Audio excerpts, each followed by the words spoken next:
Kia ora koutou, day 30 and I stayed on paper today. The market wasn't offering much for my price range and the leading gapper was over $30. Nothing else really met my criteria. I still showed up, still traded with purpose, and I'm glad I didn't force anything. This was one of those sessions where the real win was holding back from live trading and focusing on good habits instead. So let's break it down. So I traded 4 stocks today. THRD, that was a sort of a higher float stock, but took 7 trades in total, 5 green, 2 red. Good win rate, 71%, and decent risk reward, 1.36. Didn't have any huge winners or anything like that. Mainly base hits around 16 to 30 cents a share. So not bad, but kept my losers to around 15, under 20 cents, which was good. So when I got up, the first stock I actually saw, and I had this on my watch list anyway from after hours, from the after hours session, was Webull, B-U-L-L. And I use Webull for some of my trading. Well, I use their platform to scan after hours stocks. They've got a nice easy platform to use, and I've used it for paper trading. So yeah, they had their debut on NASDAQ last week on Friday, and today was their second day trading, and they went from after hours, I think it was around $12 or something like that, up to a high of 28, nearly 29, and then in pre-market hit a high straight off the opener pre-market around $41. So the stock did pretty well, and then held up through pre-market. When I saw it again at around 6:45, it was trading over $30. So this thing was up over over 100% in pre-market, and was quite strong. Pulled back though coming into the open, and then rocketed up over 300, over 600%. It looks like there. Yeah, it looks like it's up over 600%. But if I move that to the start of pre-market, yeah, we'll change it a bit. It's over 300%, and on the day, yeah. So it did really well, really strong bullish move, and went up to about a high of $80 during the open session. So yeah, it had news as well. I think well, it has just debuted, and it was with a SPAC merger with SK Growth Opportunities, the company there. So yeah, it was great to see that they did really well. But the first trade I took today was not on that. That was way too expensive for me. That was out of my price range, and I could have paper traded it, I guess, just for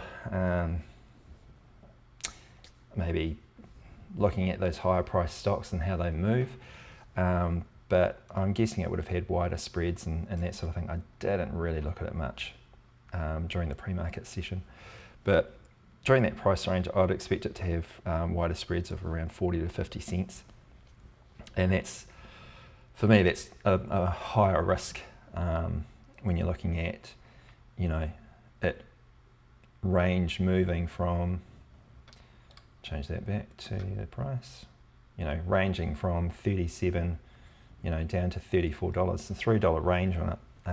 It drops here, look, it drops here from 37 down to 33. So, and that's in one candle, one minute candle.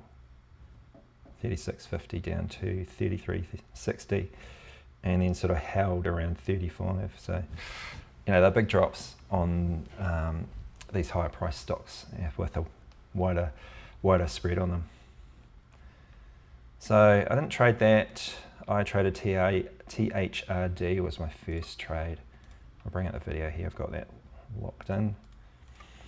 So this is what I saw when I came into this.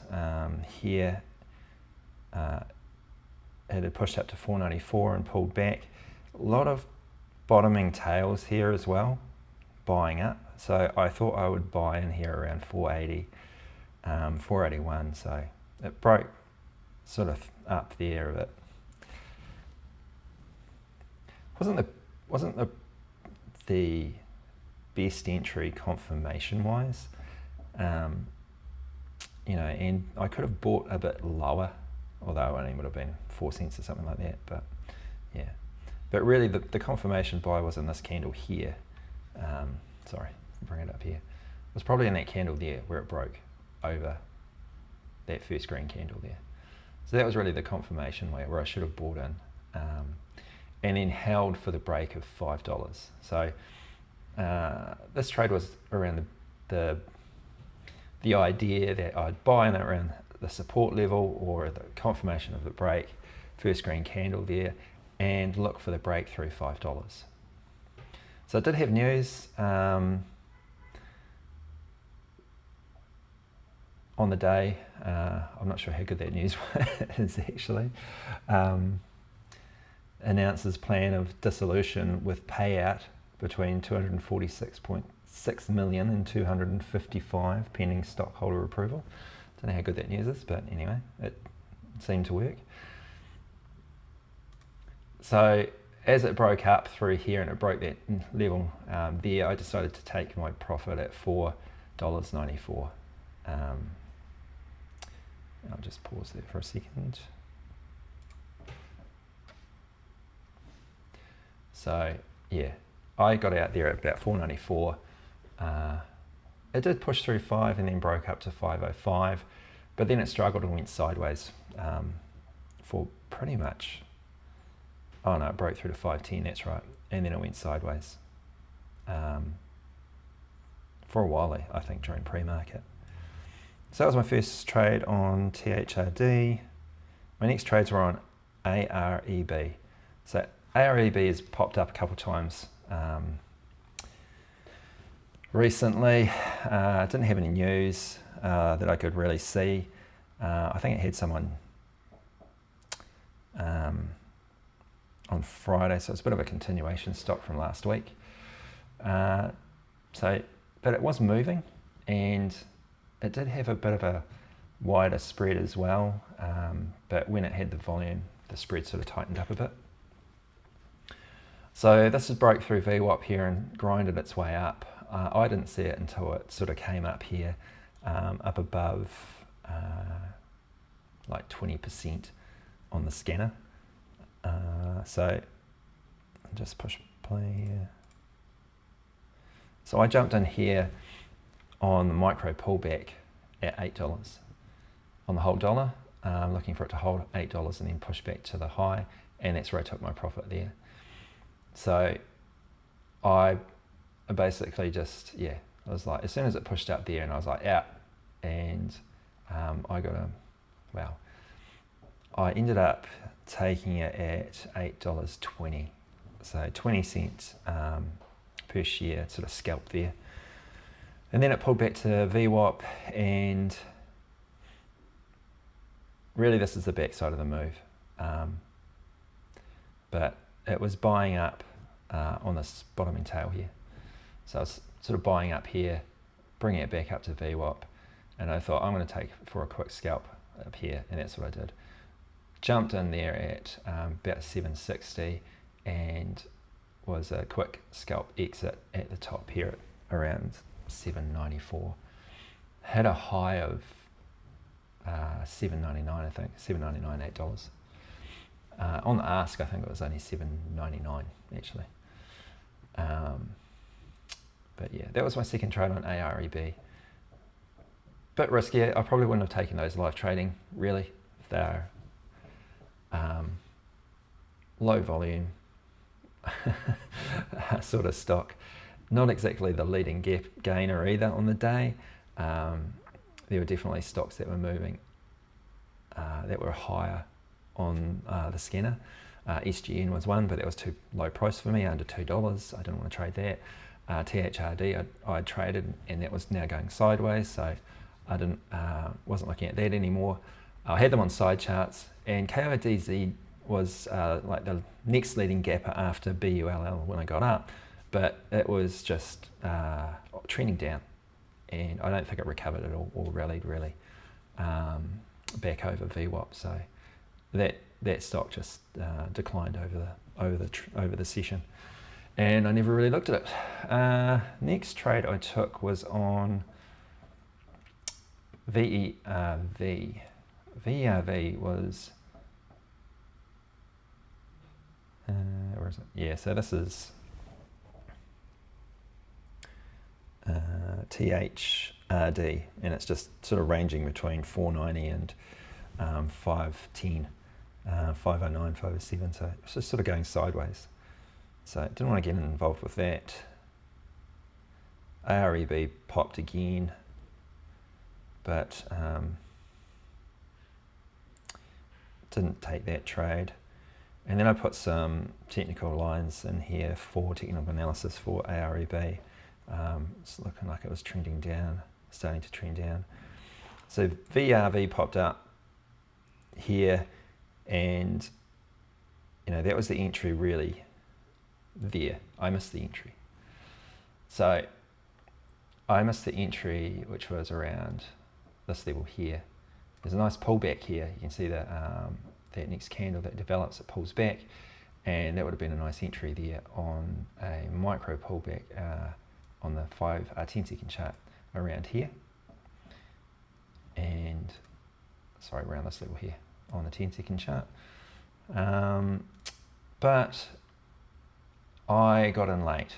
I was looking for the next leg up, bought in on the pullback, but got in there too early. Was a bit aggressive on this one, jumping in, looking for a break back over 5. It didn't go. Basically pulled back and I stopped out. And then I thought I'd take a bounce off the VWAP, except I was a bit late. I was waiting for confirmation, so I waited for the break of the first green candle. So the first green candle was here, and then I was like, oh, it's broken, I'm in, and I took it a bit high, but that's okay. But it didn't really break. I drawn this line here, and for some reason it was holding to that line. But yeah, it did hold to that line, and I ended up stopping out on that as well.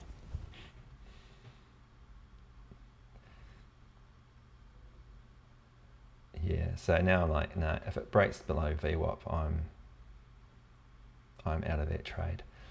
So I was still looking for it to rally here and possibly come back up.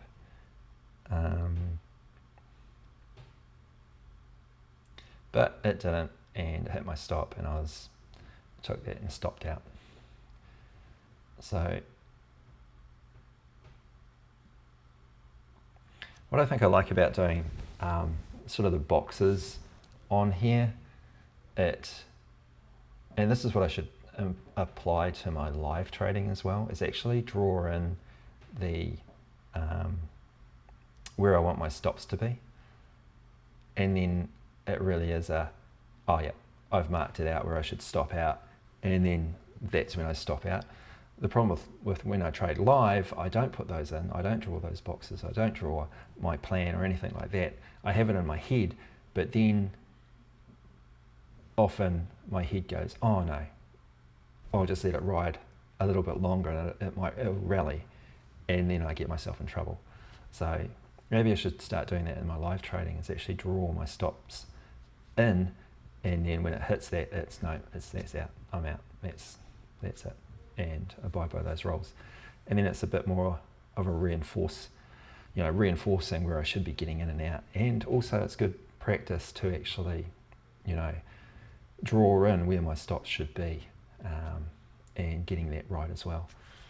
So that was AREB. I did, that was VERV, was that trade. The next trade I took was on AREB again, I think. Let's fast forward here. Yeah. So there were some stocks that popped up. THTX popped up for a bit, and I thought about taking a trade on this, but then it pulled back, I think. Yeah. ARB, AREB. Now, I'll just go back to VERV actually, because this, you're probably wondering why I didn't trade the front side of this. So when I saw VERV pop up, it basically retraced its entire move, initial move. So it's popped up here up to, I really do flick around a bit, don't I? Yeah, it had popped up to 446 up here, and then these two big massive red candles and this big massive dip. So it had basically retraced all of its move. I guess the only saving grace is it had this big bottoming tail, which meant that, you know, obviously there was support there for it to keep going, and then it grinded up. But around this time, I had to deal with some real life issues. My son had got up out of bed and needed to be settled back down. So I missed the rest of this move, and really there was probably an opportunity to buy back in here off the VWAP support, or when it, actually sorry, that was the wrong one.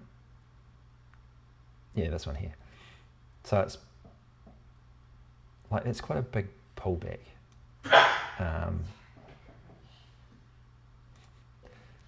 Bless you, Janine.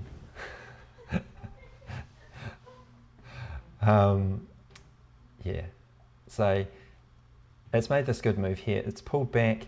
There's lighter red selling candles at the moment, so you know there's a good opportunity for possibly an aggressive entry.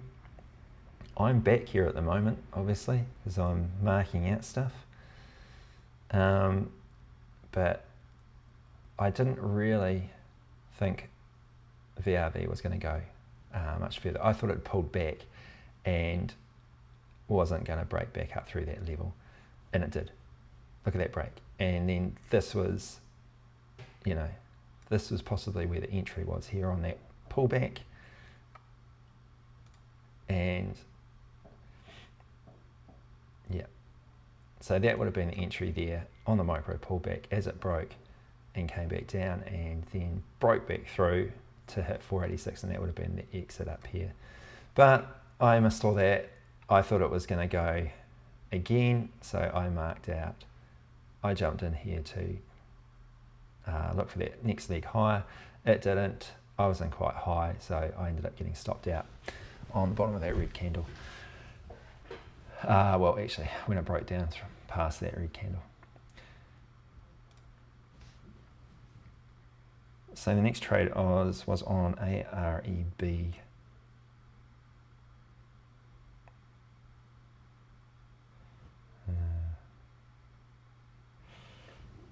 Oh yeah, TUSK was another one that sort of popped up, but I didn't like the look of that one.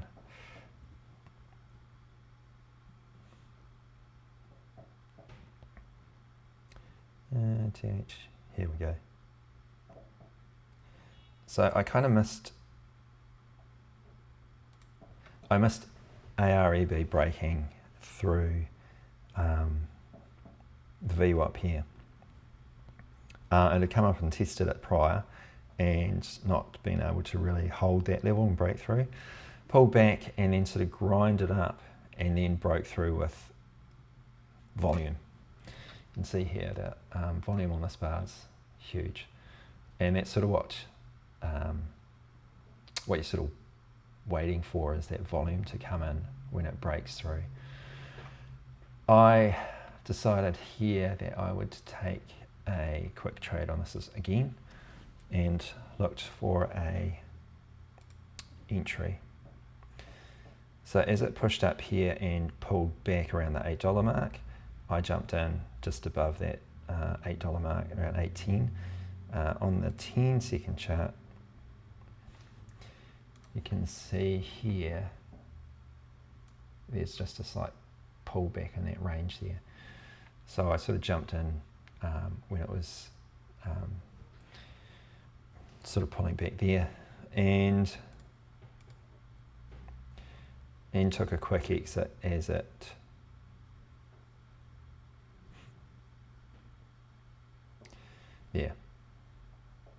so that was, I was out on the same candle. Box has to be a bit wider than the candle because otherwise you don't see the line. But then it pushed all the way up to over 860, 880. Made a high and then sort of pulled back, but I wasn't jumping anymore. It was too high for me now. It had broken through its previous pivot points here over $8. What's that? $8.25, and just too extended. And this again wasn't really a stock that was, hadn't been a leading gapper, but obviously people watching it now. There's more volumes coming in.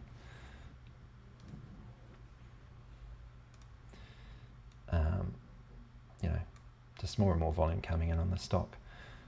But yeah, at this point I was like, no, I've got my portion out of that trade, and I will leave it alone now. So the spreads are sort of tightening up here with more volume coming in.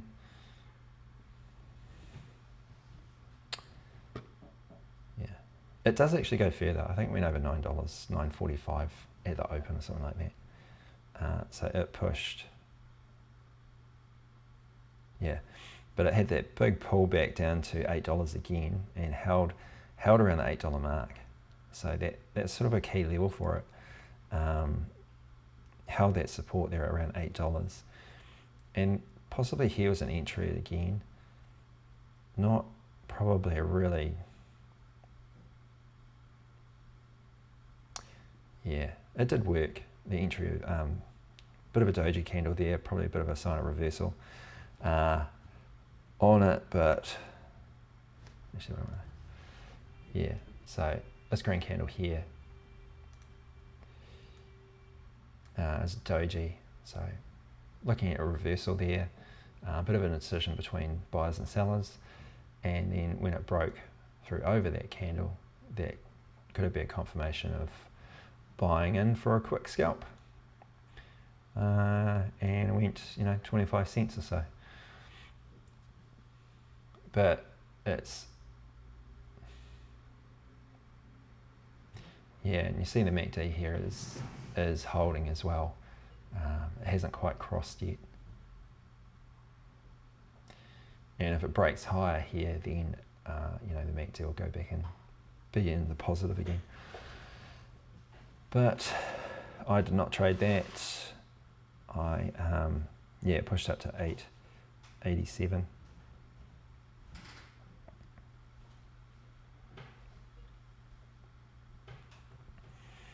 And it broke back down to $8 and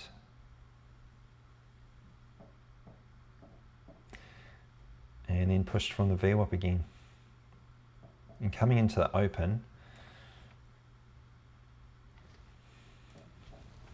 it still held that $8 level along the VWAP there, held the VWAP, pushed up, pulled back, and then coming into the open, there's a bit of buying that went on as, but it's too close to the open for me. I didn't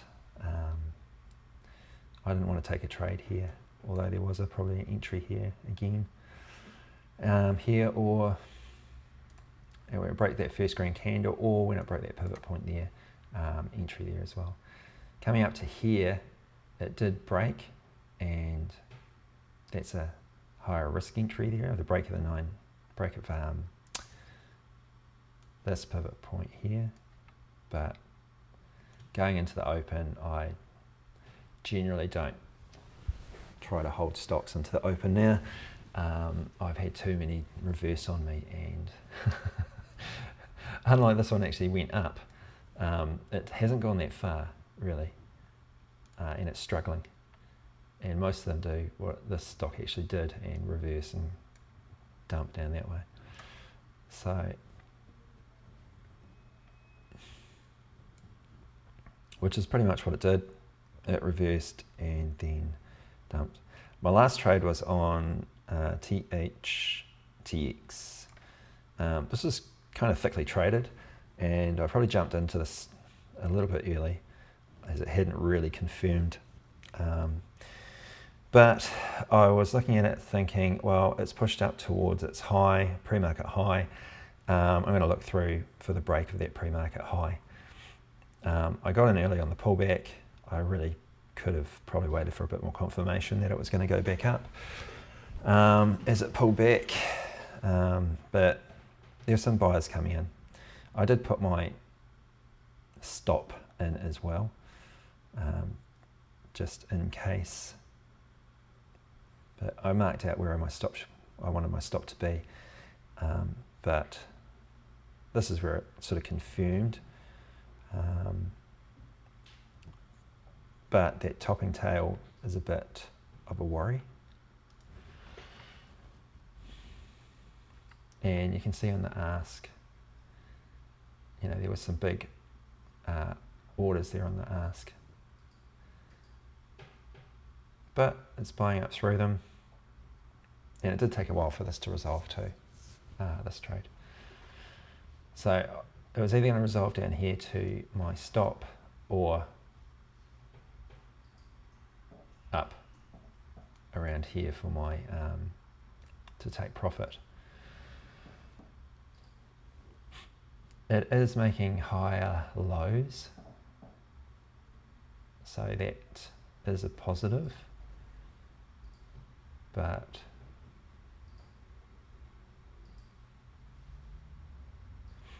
and the volume for the red candles is a bit lighter than the green, so that's at least a positive as well.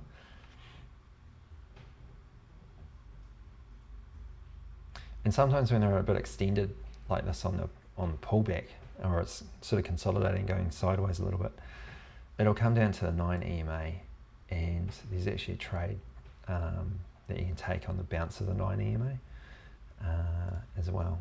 So it's come down to that level, it's pushed up, and it's made a new high there, and now on this one here it's trying to break through that 289 level. So you can see there's a couple of big orders there. There's a 140 what's that, 14,000 share order on the ask on the level 2. So there is a bit of resistance up around this level, but it's still holding. And sorry, you can't see it now because I'm holding my I'm holding my box. So when I hold my box on the graphics, it doesn't render the candles properly. And here it is. It pops up here, and I'm like, okay, I'm taking it at 294, and then it breaks back up to 298. And eventually I think it breaks $3.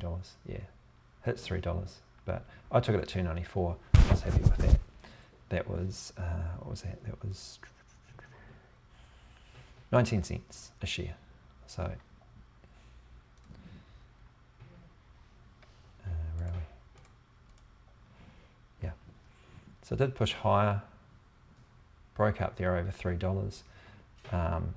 But my plan was basically to take it after the break of 289. Probably could have held for 3, the top of this, or the top of this green candle at least. But, you know, capturing the majority of that move, that's fine. So that was my last trade of the day. I was pretty tired actually last night, so I didn't want to force anything either, so it was a bit one of those nights where wasn't much happening, and there were a few stocks that I wanted to watch and keep an eye on, and they'd sort of go at certain times, but I just didn't have you know, a real clear stock that I could trade. BULL was probably the stock that would have been good to trade if it was within my strategy, because that was the leading gapper on the day. Obviously had made big moves, but yeah, just out of my price range. So if I come back to stop that, come back to here, yeah, so had a few paper trading days now. This is my third one this month, and the plan going forward is to keep paper trading, and when there's a stock that really I feel confident in, then taking a trade on my live account and just getting base hits really. I'm not trying to get big winners or anything like that. It's just to build that confidence, and you know, if I can pull 10 to 15 cents out of the market each day on my live account and build my account back up, that's sort of more of what I want to do, rather than trying to get big winners or anything like that. So that's sort of the plan moving forward.